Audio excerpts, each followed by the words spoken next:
उत्तर प्रदेश सरकार के गन्ना मंत्री चौधरी लक्ष्मीनारायण चौधरी हैं। गन्ने को लेकर ही और किसानों की लेकर ही हम उनसे बात करेंगे। मंत्री जी, बहुत बहुत धन्यवाद आपका अमर उजाला से बातचीत करने के लिए। सबसे पहला सवाल हमारा यही है कि गन्ना उत्तर प्रदेश में क्योंकि एक बड़ी कैश क्रॉप है और किसान बहुतायत में लगा रहे हैं, रेट भी अच्छा आ रहा है, तो क्या उत्तर प्रदेश में चीनी मिलों की संख्या भी कुछ बढ़ने जा रही है?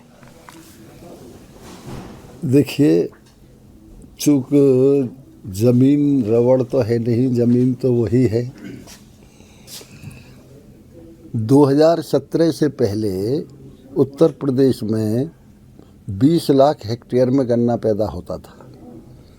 2017 के बाद जब से योगी जी आए हैं तब से 10 लाख हेक्टेयर गन्ना बढ़ा है।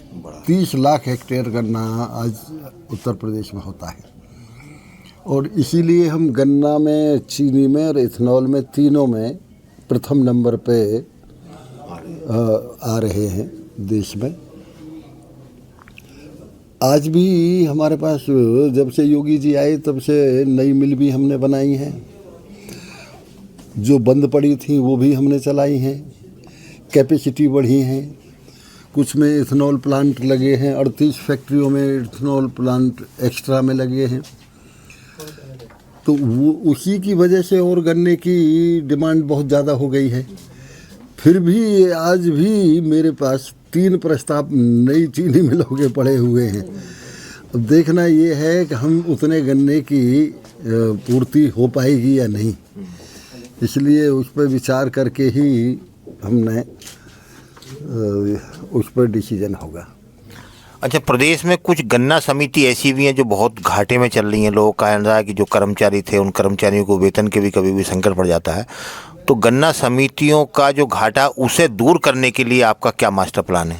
देखिए, ये तो किसी को भ्रम हो सकता है। ये पहले यहाँ भी जब तक हमने उसका अकाउंट का वो नहीं कराया तब तक हमें भी ये गलतफहमी थी। उत्तर प्रदेश में आज के दिन लगभग 2.5 से 3 हज़ार करोड़ रुपया हमारे पास इस समय सोसाइटियों में मौजूद है।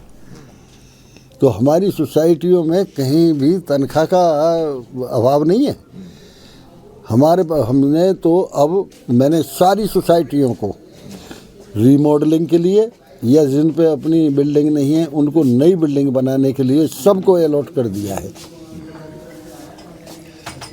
और इसके बाद जो भी हमने स्टाफ मांगा है, जिस भी स्टाफ की कमी जहाँ हो, उस स्टाफ को सोसाइटियों के द्वारा ही हमारे पहले कुछ कॉलेज बने हुए हैं। हाँ, और इंस्टीट्यूशन बने हैं।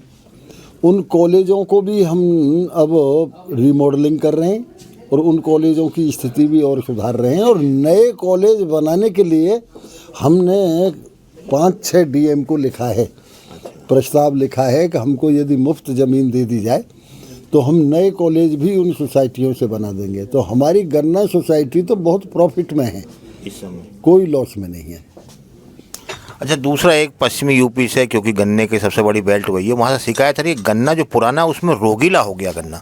ये शायद आप तक भी पहुँचा होगा। तो उसके लिए कि नया बीज बदलने की ज़रूरत है या पुराने के लिए हम कुछ जो गन्ना है उसको सुधारने की कोई प्रयास कर रहे हैं? देखिए, ऐसा है, एक उछाल आया, एक बड़ा भारी जंप आया था। 0238 एक बीज आया गन्ने का। उसमें दोनों चीज़ों में रिकवरी में, जिस समय उत्तर प्रदेश में रिकवरी लगभग 8.5 से 10 के बीच में रहा करती थी, 0238 के आने से वो रिकवरी 13 तक पहुंच गई। और पैदावार भी जब गन्ने की एवरेज 200-250 कुंटल पर एकड़ थी, 0238 के आने से उसकी एवरेज पैदावार 600 कुंटल तक पहुंच गई एकड़ में। तो बड़ा जंप आया था, उसमें कोई दो राय नहीं है। और उसी से हमारी मिलों की स्थिति बहुत अच्छी हुई और पेमेंट भी हमने, इसीलिए पेमेंट बहुत अच्छे किसानों के हुए।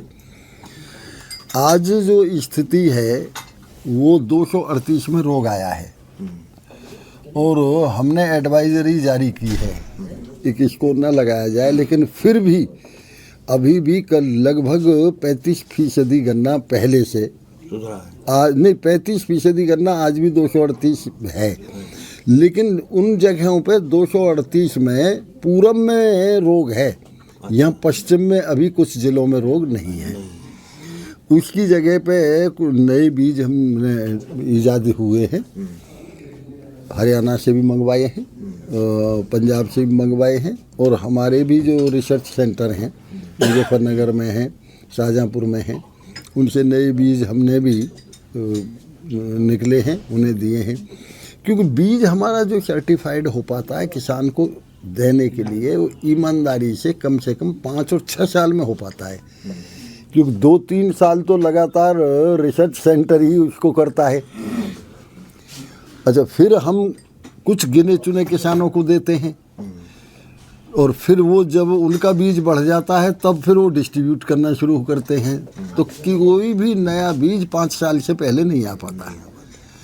तो अब इसमें बड़ी तेज़ी से हमने काम किया है और सभी फैक्ट्रियों को भी मैंने ये निर्देश दिए हैं कि यदि कोई भी किसान कहीं से अच्छा बीज लाता है तो उसका जो ट्रांसपोर्टेशन की लागत होगी वो फैक्ट्री स्वयं वहन करे, ये जिससे किसान को मदद मिल सके। मान लीजिए किसान पंजाब से अगर बीज लाता है तो ट्रांसपोर्टेशन वो फैक्ट्री जिस फैक्ट्री के इलाके का किसान होगा, चीनी मिल वो अपना उसे वहन करे, तो उन्हें भी इसलिए अच्छे नए बीज आने में हमें मदद मिल रही है।